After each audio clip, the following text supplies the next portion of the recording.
আসসালামু আলাইকুম। আশা করি সকলেই ভালো আছেন। চাকরি প্রত্যাশী ভাই ও বোনেরা, বাংলাদেশ মাদ্রাসা শিক্ষা বোর্ডের এই নিয়োগ সার্কুলারে আজ থেকে আবেদন শুরু হয়েছে।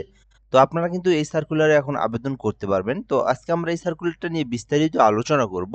এখানে পদের নাম, পদের সংখ্যা, বেতন স্কেল, শিক্ষাগত যোগ্যতা, কিভাবে আপনি আবেদন করবেন, সকল কিছুই এই ভিডিওর মধ্যে থাকছে।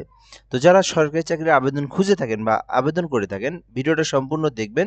সার্কুলারটা নিয়ে সকল তথ্য আপনি জানতে পারবেন এই ভিডিওর মাধ্যমেই। আচ্ছা, তার আগে একটা বিষয় বলে নেই, যারা আমাদের চ্যানেলে নতুন বা নতুন আছেন বা নতুন দেখতেছেন, যদি সাবস্ক্রাইব করা না থাকে অবশ্যই সাবস্ক্রাইব করে রাখবেন। এই চ্যানেলে বাংলাদেশের সকল সরকারি নিয়োগ সার্কুলারগুলো আমরা আপলোড দিয়ে থাকি। অবশ্যই আমাদের সঙ্গে আপনারা সাবস্ক্রাইব করে যুক্ত থাকবেন। এটি হচ্ছে বাংলাদেশ মাদ্রাসা শিক্ষা বোর্ডের একটা নিয়োগ সার্কুলার। বাংলাদেশ মাদ্রাসা শিক্ষা বোর্ডের আঞ্চলিক কার্যালয়সমূহের জন্য নিম্ন বর্ণিত স্থায়ী শূন্যপদের বিপরীতে অস্থায়ী ভিত্তিতে প্রকৃত বাংলাদেশী নাগরিকদের নিকট হতে নির্ধারিত সময়ের মধ্যে নিম্ন বর্ণিত সত্ত্বে অনলাইনে আবেদনের জন্য আপনাকে আহ্বান করা যাচ্ছে। অর্থাৎ বাংলাদেশের যে কোনো জেলার যে কোনো প্রার্থী আবেদন করতে পারবে, নারী পুরুষ উভয়ে আবেদন করতে পারবে। আর আবেদন করতে চাইলে অনলাইনের মাধ্যমে আপনাকে আবেদন করতে হবে। আর এটা কিন্তু একটা সরকারি নিয়োগ সার্কুলার, স্থায়ী নিয়োগ সার্কুলার। আর এখানে বলা আছে কি আঞ্চলিক কার্যালয়, অর্থাৎ বাংলাদেশের বিভিন্ন যে জায়গাগুলোতে মাদ্রাসা শিক্ষা বোর্ড রয়েছে ঢাকায়, তো এর অধীনে কিছু আপনার হচ্ছে সাব অফিস যেগুলো আছে এগুলোতে কিন্তু নিয়োগ দেওয়া হবে। আচ্ছা, তো ১ নম্বরে আছে অফিস সহকারী কাম কম্পিউটার মুদ্রাক্ষরিক ১৬ গ্রেডে। তো এখানে কিন্তু ২৬টি পদ রয়েছে। সো যারা অফিস সহকারী কাম কম্পিউটার মুদ্রাক্ষরিকে আবেদন করতে চান, এই বিশাল বড় পদ ২৬টি পদ আছে এখানে। তো ১৬ গ্রেডের মধ্যে বেতন হচ্ছে ৯,৩০০ থেকে ২২,৪৯০ টাকা বেতন। তো এটাতে যারা আবেদন করবেন তাদের শিক্ষাগত যোগ্যতা প্রয়োজন কোন স্বীকৃতি বোর্ড হইতে অনন্য দ্বিতীয় বিভাগ বা জিপিএ 2 পয়েন্টের ততোধিক। অর্থাৎ আপনি যদি যেকোনো স্বীকৃতি বোর্ড হইতে 2 পয়েন্টের উপরে যদি আপনার রেজাল্ট থাকে এবং আপনি যদি এইচএসসি পাস করে থাকেন অথবা আলিম পাস করে থাকেন, এখানে বলা আছে আলিম বা সমমান। অর্থাৎ এখানে মাদ্রাসা থেকে আলিম সমমান বলতে জেনারেল হোক, ভোকেশনাল হোক, উন্মুক্ত হোক, যে কোনো জায়গায় আলিম সমমান বা এইচএসসি সমমান হইলেই আপনি আবেদন করতে পারবেন। এক কথায় আপনি এইচএসসি পাস করা থাকলেই কিন্তু আপনি এই যে অফিস সহকারী কাম কম্পিউটার মুদ্রাক্ষরিক ১৬ গ্রেডের এই পদে আবেদন করতে পারবেন। যেহেতু কম্পিউটার অপারেটর, সেক্ষেত্রে অবশ্যই কম্পিউটার সম্পর্কে বেসিক যে নলেজগুলো, যেমন এমএস ওয়ার্ডে টাইপ করতে পারা, এক্সেল সম্পর্কে বেসিক ধারণা, পাওয়ার পয়েন্টের স্লাইড তৈরি করা, আদারওয়াইজ ইন্টারনেট সম্পর্কে বেসিক নলেজ জানা থাকলে আবেদন করতে পারবেন। ২ নম্বর আছে বুক বাইন্ডার, ১৯তম গ্রেডের মধ্যে ২টি পদ রয়েছে। তো যারা দাখিল পাস করেছেন অর্থাৎ এসএসসি সমমান, দাখিল বা এসএসসি সমমান পরীক্ষায় উত্তীর্ণ থাকলে আবেদন করতে পারবেন। তবে বুক বাইন্ডার অর্থাৎ বই বাঁধার কাজে ৫ বছরের অভিজ্ঞতা থাকতে হবে। এখানে বলা আছে ৫ বছরের অভিজ্ঞতা থাকলে আপনি বুক বাইন্ডারে আবেদন করতে পারবেন। ৩ নম্বর আছে বার্তাবাহক, ১৯তম গ্রেডের একটি পদ রয়েছে। তো যারা বার্তাবাহকে আবেদন করতে চান শুধু অষ্টম শ্রেণী পাস করা থাকলে আবেদন করতে পারবেন। জাস্ট অষ্টম শ্রেণী পাস আর হচ্ছে সাইকেল চালানোর দক্ষতা থাকতে হবে। সো এটা একেবারে বেসিক বিষয়, এটা সবারই থেকে থাকে। ৪ নম্বর আছে অফিস সহায়ক ২০তম গ্রেডে। দেখেন ২০তম গ্রেডের ১৭টি পদ রয়েছে, বিশাল বড় পদের সংখ্যা বলা যায় এখানে। তো যারা এইটাতে আবেদন করতে পারবেন, যারা বেসিক্যালি যারা অষ্টম শ্রেণী পাশে সরকারি চাকরি খুঁজে থাকেন আবেদন করতে পারেন। আর অনেকেই অফিস সহায়ক কিন্তু অন্যান্য সার্কুলারে দেখবেন এসএসসি পাস, এখানে কিন্তু শুধু অষ্টম শ্রেণীর পাশে চাওয়া হয়েছে।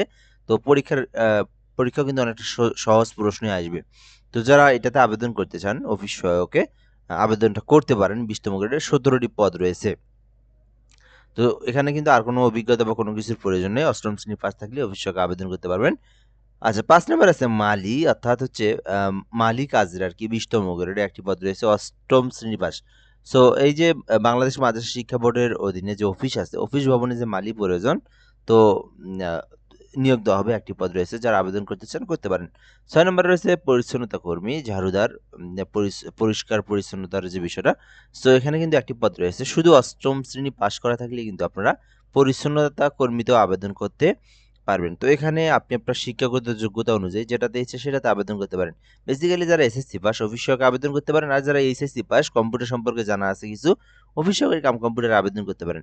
আচ্ছা, এরপরে মূল বিষয়গুলো দেখবো। আপনি এই সার্কুলারে আবেদন করতে চাইলে আপনার বয়সটা অবশ্যই ১৮ হতে ৩২ বয়সের মধ্যে হতে হবে। ৩২ বছর পর্যন্ত আবেদনটা করতে পারবেন। আর আবেদনটা কিভাবে করবেন সে বিষয়টা আমি আপনাদেরকে দেখে দিচ্ছি। আবেদনের এখানে শেষ তারিখটা আপনার দেখবেন আগে। এই আবেদনটা কিন্তু 8 তারিখ থেকে শুরু হয়েছে, অর্থাৎ আজ থেকে আবেদনটা শুরু হয়েছে, যেটা কিন্তু 28 তারিখ পর্যন্ত চলমান থাকবে, অর্থাৎ আবেদন কিন্তু অলরেডি শুরু হয়েছে। আর কত টাকা ফি জমা দিতে হবে? আপনারা জানেন গ্রেড অনুযায়ী ফি জমা দিতে হয়। তো 16 গ্রেডের মধ্যে যারা আবেদন করবেন, 16 গ্রেডের ফি হচ্ছে সরকারি ফি, যেটা 112 টাকা। এখানে যদি আপনি নিজেই পেমেন্ট করতে চান, তখন 2টা এসএমএস দিতে হবে, প্রায় 120 টাকা খরচ হবে এখানে। তো 16 গ্রেডে আবেদন করলে 120 টাকা খরচ হবে। আর যদি এখানে যেটা অফিস সহায়ক দেখলেন নিচে যে পদ, মালি পরিচ্ছন্নতা কর্মী, ওইটাতে আবেদন করলে আপনারা 65 টাকা রিচার্জ দিবেন, তারপরে আপনারা ফিটা জমা দিবেন। ওকে, এখন আমরা দেখবো আপনি কিভাবে ফি জমা দিবেন এবং আবেদন কিভাবে করবেন।